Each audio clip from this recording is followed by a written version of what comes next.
DPS is opening a new substation on the corner of Marshall and South Krause Avenue. That's where you find our reporter, Luke Radel, is there for us tonight. Luke, why is DPS expanding its footprint down there? Yeah, Julie and Nicole, even though they might not be selling bagels, I'm sure they might like donuts. I don't know if that's a stereotype. But listen, Nicole, to your question, as a very wise man once said, follow the money. The university has been investing millions of dollars in and around Marshall Street, from buying Varsity Pizza to Fagan's right behind me. But Henry's going to show you their biggest investment of all, which is the $69.4 million that they spent on a luxury apartment complex formerly known as the Marshall, now referred to as 727 Krause Avenue.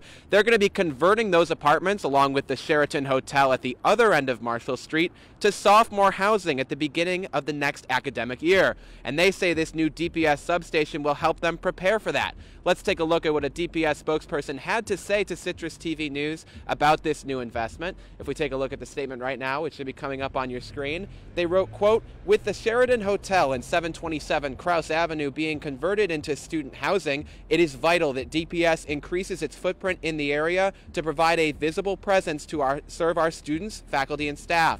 Marshall Street is one of the highest traffic areas surrounding campus, and in addition to new student housing projects on the way, there are numerous restaurants, bars, and shops that bring many visitors and alumni to the area." So it's clear, guys, from that statement and from the investment made in and around Marshall Street, including this DPS substation, that SU sees the Marshall Street community as vital to their plans for the future. And Luke, we talk about this in the grand scheme of things, in the broader conversation.